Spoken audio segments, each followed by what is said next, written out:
Vous êtes-vous déjà demandé d'où tout vient le concept d'énergie? C'est une histoire fascinante qui nous ramène au XVIIIe siècle.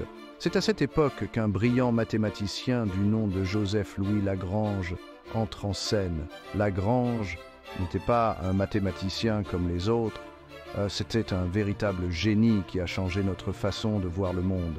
Lagrange avait le don de voir des schémas là où d'autres voyaient le chaos. Il a observé l'univers et a remarqué quelque chose de remarquable.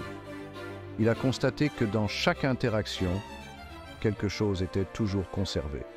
Ce quelque chose, c'est ce que nous appelons aujourd'hui l'énergie. C'était une idée révolutionnaire qui allait remodeler notre compréhension de la physique.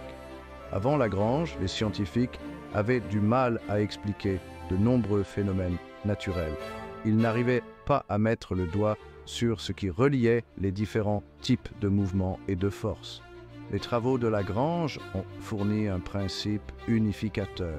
Ils ont montré que l'énergie était la clé pour comprendre le fonctionnement de l'univers. Les idées de Lagrange étaient révolutionnaires. Elles ont jeté les bases de la physique moderne. Ces travaux sur la conservation de l'énergie sont toujours au cœur de notre compréhension du monde aujourd'hui. Des plus petits atomes aux plus grandes galaxies, l'énergie est le fil conducteur qui relie tout. Et tout a commencé par l'intuition géniale d'un seul homme.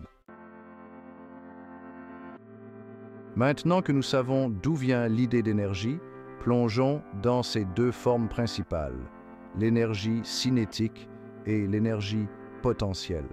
Elles sont comme le yin et le yang du monde de l'énergie. Elles travaillent toujours ensemble, s'équilibrant mutuellement. Les comprendre est essentiel pour saisir comment l'énergie fonctionne dans notre monde. Tout d'abord, l'énergie cinétique, c'est l'énergie du mouvement. Tout ce qui bouge possède de l'énergie cinétique.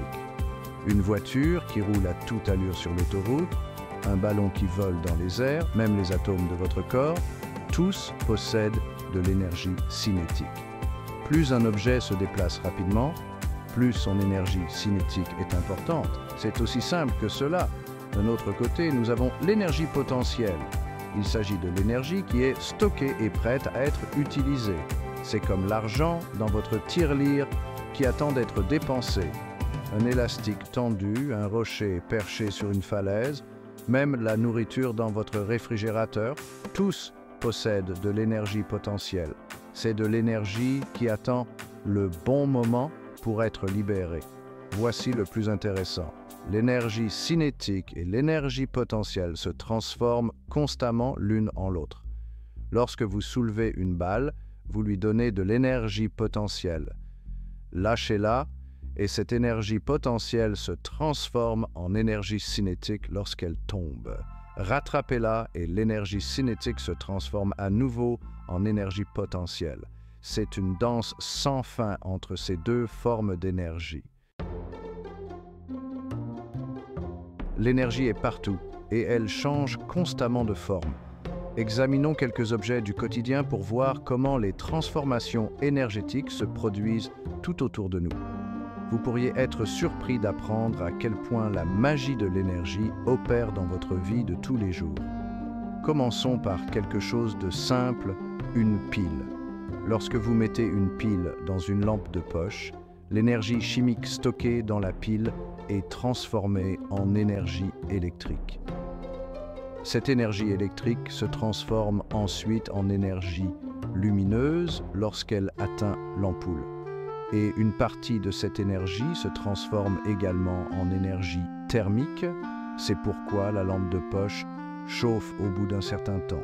C'est une réaction en chaîne de transformation énergétique. Maintenant, pensez à une voiture. Lorsque vous démarrez le moteur, l'énergie chimique du carburant est convertie en énergie mécanique pour faire bouger les pistons. Cette énergie mécanique se transforme ensuite en énergie cinétique lorsque la voiture roule. Une partie de cette énergie se transforme également en énergie thermique, c'est pourquoi les moteurs chauffent, et en énergie sonore, c'est le bruit que vous entendez. C'est comme une symphonie de transformation énergétique sous le capot. Même votre propre corps transforme constamment de l'énergie. Lorsque vous mangez, vous absorbez de l'énergie chimique. Votre corps la convertit ensuite en énergie cinétique lorsque vous bougez, en énergie thermique pour vous maintenir au chaud et même en énergie électrique pour votre système nerveux. Vous êtes une machine à transformer l'énergie qui marche et qui parle. Parlons maintenant de quelque chose de vraiment passionnant, les feux d'artifice. Ces explosions colorées dans le ciel sont en fait une démonstration éclatante de transformations énergétiques. Décomposons ce qui se passe dans ce spectacle énergétique spectaculaire. Tout commence par l'énergie chimique. Les feux d'artifice sont remplis de produits chimiques qui stockent beaucoup d'énergie potentielle. Lorsque vous allumez la mèche, vous déclenchez une réaction en chaîne. La chaleur de la mèche déclenche la première explosion, libérant une partie de cette énergie chimique. Cela crée beaucoup de chaleur et de gaz, ce qui propulse le feu d'artifice dans le ciel. Au fur et à mesure que le feu d'artifice monte, son énergie chimique se transforme en énergie cinétique, l'énergie du mouvement, et en énergie potentielle au fur et à mesure qu'il prend de la hauteur. Lorsqu'il atteint son apogée, il explose. C'est là que la vraie magie opère. L'énergie chimique stockée dans le feu d'artifice est soudainement libérée sous forme d'énergie lumineuse, l'éclair lumineux, d'énergie sonore, le grand boom, et d'encore plus d'énergie thermique. Mais ce n'est pas tout. Les étincelles colorées que vous voyez sont également le résultat de transformations énergétiques. Différents produits chimiques libèrent différentes couleurs de lumière lorsqu'ils brûlent. En effet, les atomes de ces produits chimiques absorbent l'énergie, puis la libèrent sous forme de lumière de couleurs spécifiques. C'est comme si chaque feu d'artifice offrait son propre spectacle de lumière unique dans le ciel. Cinquième section, balles rebondissantes et sable mouvant, l'énergie en action. Mettons la main à la pâte avec l'énergie. Voici une expérience amusante que vous pouvez réaliser chez vous pour observer les transformations énergétiques en action. Vous n'avez besoin que de quelques types de balles différents, comme une balle de tennis, une balle en caoutchouc et une bille, ainsi que d'un bac à sable. Cette expérience vous montrera comment l'énergie change de forme et comment différents matériaux interagissent avec l'énergie. Tout d'abord, laissez tomber chaque balle de la même hauteur sur une surface dure. Observez la hauteur à laquelle elles rebondissent. La chute initiale convertit l'énergie potentielle de la hauteur en énergie cinétique lorsque la balle tombe.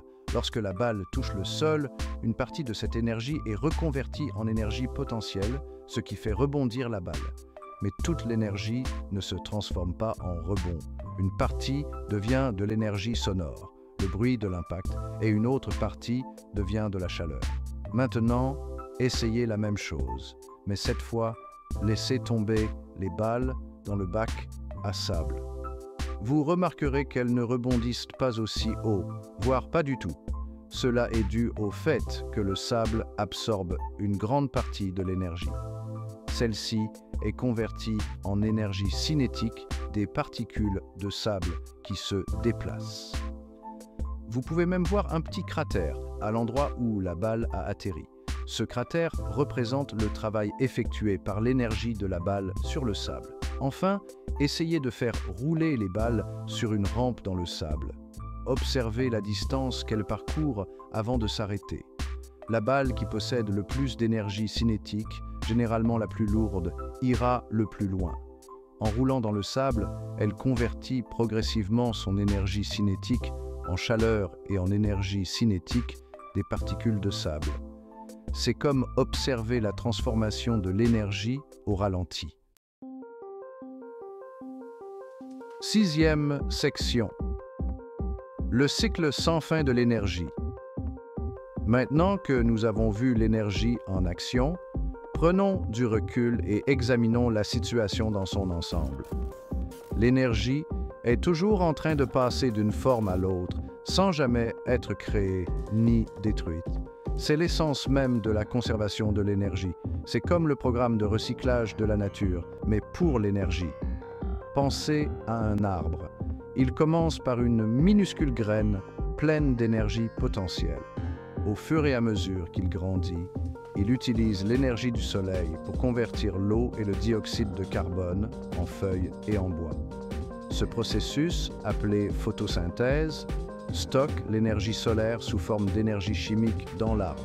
Lorsque les feuilles tombent et se décomposent, une partie de cette énergie retourne au sol. Si le bois est brûlé, l'énergie stockée est libérée sous forme de chaleur et de lumière. Mais le cycle ne s'arrête pas là. La chaleur de la combustion du bois réchauffe l'air, le faisant monter. Cela crée du vent qui est de l'énergie cinétique. Le vent peut faire tourner une éolienne, convertissant l'énergie cinétique en énergie électrique, et ainsi de suite dans un cycle sans fin de transformation énergétique. Même à l'échelle cosmique, l'énergie est en constante évolution. L'énergie du Soleil provient de réactions nucléaires en son cœur. Cette énergie voyage dans l'espace sous forme de lumière, réchauffant notre planète. Une partie de cette énergie est stockée dans les combustibles fossiles, que nous utilisons ensuite pour alimenter nos maisons et nos véhicules. Le cycle de l'énergie est véritablement universel. 7e section. Pourquoi la conservation de l'énergie est importante? Comprendre la conservation de l'énergie ne se limite pas à réussir un examen de sciences. Cela a des implications concrètes qui affectent notre vie quotidienne et l'avenir de notre planète. Voyons pourquoi ce concept est si important et quel est son impact sur nous tous. Premièrement, la conservation de l'énergie nous aide à concevoir de meilleures machines et de meilleurs procédés. En comprenant comment l'énergie se transforme, les ingénieurs peuvent créer des appareils plus efficaces. Cela signifie des voitures qui consomment moins de carburant, des ampoules qui durent plus longtemps et des usines qui produisent moins de déchets. Toutes ces améliorations nous aident à utiliser nos ressources plus judicieusement. La conservation de l'énergie joue également un rôle crucial dans la lutte contre le changement climatique. En comprenant comment l'énergie circule dans notre environnement, nous pouvons trouver des moyens de réduire les émissions nocives.